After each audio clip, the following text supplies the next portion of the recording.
ನೋಡಿ, ಯೋಗೇಶ್ ಗೌಡ ಕೊಲೆ ಪ್ರಕರಣ ನಿಮ್ಮೆಲ್ಲರಿಗೂ ಕೂಡ ಗೊತ್ತು. ಇಡೀ ರಾಜ್ಯವೇ ಬೆಚ್ಚಿ ಬೀಳಿಸುವಂತಹ ಪ್ರಕರಣ, ಒಂದು ಹೈ ಪ್ರೊಫೈಲ್ ಕೇಸು. ಈ ಕೇಸಲ್ಲಿ ಕಳೆದ ಕೆಲ ತಿಂಗಳುಗಳ ಹಿಂದೆ ಶಾಸಕ ವಿನಯ್ ಕುಲಕರ್ಣಿ ಅವರಿಗೆ ಜೀವಾವಧಿ ಶಿಕ್ಷೆ ಕೂಡ ಆಗತ್ತೆ. ಈಗ ದೋಷಿಯಲ್ಲ, ಹೈಕೋರ್ಟ್ ತೀರ್ಪನ್ನ ಕೊಟ್ಟಿದೆ, ಜಾಮೀನನ್ನು ಕೂಡ ಕೊಟ್ಟಿದೆ ಇವತ್ತು. ಹಾಗಾದ್ರೆ ಯೋಗೇಶ್ ಗೌಡ ಕೊಲೆ ಕೇಸಲ್ಲಿ ವಿನಯ್ ಕುಲಕರ್ಣಿ ತಪ್ಪೇ ಮಾಡಿಲ್ವಾ? ಹೈಕೋರ್ಟ್ ತೀರ್ಪಲ್ಲಿ ಏನಿದೆ? ಇದೊಂದು ನಾನಾಗ್ಲೇ ಹೇಳಿದೆ, ಹೈ ಪ್ರೊಫೈಲ್ ಕೇಸು. ಹೈಕೋರ್ಟ್ ಮಹತ್ವದ ತೀರ್ಪನ್ನ ಪ್ರಕಟಿಸಿದ್ದಾರೆ.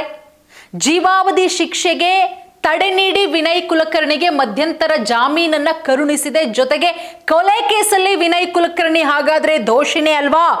ವಿನಯ್ ಕುಲಕರ್ಣಿ ತಪ್ಪೇ ಮಾಡಿಲ್ವಾ? ಕೊಲೆನೇ ಮಾಡಿಲ್ವಾ? ಬಿಜೆಪಿ ಮುಖಂಡ ಯೋಗೇಶ್ ಗೌಡ ಕೊಲೆ ಕೇಸು ಸಾಕಷ್ಟು ವರ್ಷಗಳಿಂದ ಈ ಕೇಸ್ ನಡ್ಕೊಂಡು ಬಂತು. ಇದೀಗ ಜೀವ ಬಂದಂತಾಗಿದೆ. ಮಾಜಿ ಸಚಿವ ಯೋಗೇಶ್ ಗೌಡ, ಈ ಯೋಗೇಶ್ ಗೌಡ ಕೊಲೆ ಕೇಸ್ಗೆ ಸಂಬಂಧಪಟ್ಟಂತೆ ಕಾಂಗ್ರೆಸ್ನ ಮಾಜಿ ಸಚಿವ ವಿನಯ್ ಕುಲಕರ್ಣಿಗೆ ಜೀವ ಬಂದಂಗಾಗಿರೋದು. ಬಿಜೆಪಿ ಮುಖಂಡ ಯೋಗೇಶ್ ಗೌಡನನ್ನ ಕೊಲೆ ಮಾಡಲಾಗಿತ್ತು ಜಿಮ್ಗೆ ಹೋದಂತಹ ಸಂದರ್ಭದಲ್ಲಿ. ಅಲ್ಲೇನೆ ಇವತ್ತು ಹೈಕೋರ್ಟ್ ಮಹತ್ವದ ತೀರ್ಪನ್ನ ಪ್ರಕಟಿಸಿದೆ. ಜೀವಾವಧಿ ಶಿಕ್ಷೆಗೆ ತಡೆ ನೀಡಿ ವಿನಯ್ ಕುಲಕರ್ಣಿಗೆ ಮಧ್ಯಂತರ ಜಾಮೀನನ್ನ ಕೊಟ್ಟಿದೆ. ಜೊತೆಗೆ ಕೊಲೆ ಕೇಸ್ನಲ್ಲಿ ವಿನಯ್ ಕುಲಕರ್ಣಿ ದೋಷಿ ಅನ್ನೋ ತೀರ್ಪಿಗೂ ಕೂಡ ತಡೆಯಾಜ್ಞೆಯನ್ನ ಕೊಟ್ಟಿದೆ.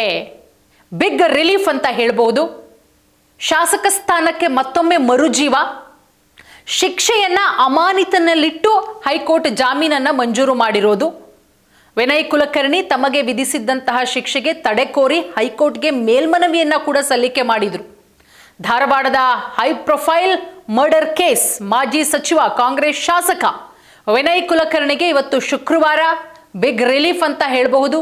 ಬಿಜೆಪಿ ಮುಖಂಡ ಯೋಗೇಶ್ ಗೌಡ ಕೊಲೆ ಪ್ರಕರಣದಲ್ಲಿ ಹೈಕೋರ್ಟ್ ಜಾಮೀನನ್ನ ಕೊಟ್ಟಿದೆ. ಪ್ರಕರಣದಲ್ಲಿ ಜೀವಾವಧಿ ಶಿಕ್ಷೆಗೆ ಗುರಿಯಾಗಿದ್ರು ವಿನಯ್ ಕುಲಕರ್ಣಿ. ಶಿಕ್ಷೆಗೆ ಗುರಿಯಾಗ್ತಾ ಇದ್ದಂತೆ ಸ್ವಲ್ಪ ದಿನ ಬಿಟ್ಟು ತಮಗೆ ವಿಧಿಸಿದ್ದಂತಹ ಶಿಕ್ಷೆಗೆ ತಡೆ ಕೋರಿ ಹೈಕೋರ್ಟ್ಗೆ ಮೇಲ್ಮನವಿಯನ್ನ ಕೂಡ ಸಲ್ಲಿಕೆ ಮಾಡಿರ್ತಾರೆ. ಜನಪ್ರತಿನಿಧಿಗಳ ಕೋರ್ಟ್ ಏನು ಜೀವಾವಧಿ ಶಿಕ್ಷೆಯನ್ನ ವಿಧಿಸಿತ್ತೋ ಅದಕ್ಕೆ ತಡೆಯಾಜ್ಞೆ ಮತ್ತು ಜಾಮೀನು ಕೊಡಬೇಕು ಅಂತ ಹೇಳಿ ಹೈಕೋರ್ಟ್ಗೆ ಮೊರೆ ಹೋಗಿರ್ತಾರೆ. ಇವತ್ತು ಹೈಕೋರ್ಟ್ ಮಹತ್ವದ ಮಧ್ಯಂತರ ತೀರ್ಪನ್ನ ಕೂಡ ಕೊಟ್ಟಿದೆ. ಅದರ ಜೊತೆಗೆ ಜಾಮೀನು ಕೊಟ್ಟಂತಹ ಹೈಕೋರ್ಟ್ ಒಂದಷ್ಟು ಷರತ್ತುಗಳನ್ನ ಕೂಡ ವಿಧಿಸಿದೆ. 5 ಲಕ್ಷ ವೈಯಕ್ತಿಕ ಬಾಂಡು, ಅಷ್ಟೇ ಮೊತ್ತದ 2 ಶ್ಯೂರಿಟಿಗಳನ್ನ ಸಲ್ಲಿಸಬೇಕು. ವಿಭಾಗೀಯ ಪೀಠವು ವಿಶೇಷ ನ್ಯಾಯಾಲಯ ವಿಧಿಸಿದ್ದಂತಹ ಜೀವಾವಧಿ ಶಿಕ್ಷೆ ಮತ್ತು ದೋಷಾರೋಪಣೆಯ ಆದೇಶದ ಜಾರಿಗೆ ತಾತ್ಕಾಲಿಕ ತಡೆ ಕೊಟ್ಟಿದೆ. ಧಾರವಾಡ ಪ್ರವೇಶ, ವಿನಯ್ ಕುಲಕರ್ಣಿಗೆ ಧಾರವಾಡ ಜಿಲ್ಲೆ ಪ್ರವೇಶಿಸದಂತೆ ನಿರ್ಬಂಧ ವಿಧಿಸುವ ಮನವಿಯನ್ನ ಹೈಕೋರ್ಟ್ ತಿರಸ್ಕಾರ ಮಾಡಿದೆ. ಇನ್ನು ಪ್ರಕರಣದ ಹಿನ್ನೆಲೆ ನೋಡೋದಕ್ಕೋದ್ರೆ 2016ರಲ್ಲಿ ಆದಂತಹ ಕೊಲೆ, ಅಂದ್ರೆ 10 ವರ್ಷ ಆಗಿದೆ. 2016 ಜೂನ್ನಲ್ಲಿ ಧಾರವಾಡದಲ್ಲಿ ಬಿಜೆಪಿ ಜಿಲ್ಲಾ ಪಂಚಾಯಿತಿ ಸದಸ್ಯ ಯೋಗೇಶ್ ಗೌಡ ಅವರ ಹತ್ಯೆಯಾಗುತ್ತೆ. ಕಳೆದ ಏಪ್ರಿಲ್ನಲ್ಲಿ ಬೆಂಗಳೂರಿನ ವಿಶೇಷ ನ್ಯಾಯಾಲಯ ವಿನಯ್ ಕುಲಕರ್ಣಿ ಸೇರಿದಂತೆ 17 ಆರೋಪಿಗಳನ್ನ ದೋಷಿಗಳು ಅಂತ ಹೇಳಿ ತೀರ್ಪನ್ನ ಕೊಟ್ಟು ಅವರಿಗೆ ಜೀವಾವಧಿ ಶಿಕ್ಷೆಯನ್ನ ಕೂಡ ವಿಧಿಸಿರುತ್ತೆ. ಇದರ ಪರಿಣಾಮ ವಿನಯ್ ಕುಲಕರ್ಣಿ ಶಾಸಕ ಸ್ಥಾನದಿಂದ ಅನರ್ಹರಾಗಿರ್ತಾರೆ. ಇದೀಗ ಹೈಕೋರ್ಟ್ ಶಿಕ್ಷೆ ಮತ್ತು ದೋಷಾರೋಪಣೆಯ ಆದೇಶಕ್ಕೆ ತಾತ್ಕಾಲಿಕ ತಡೆ ಕೊಟ್ಟಿದೆ.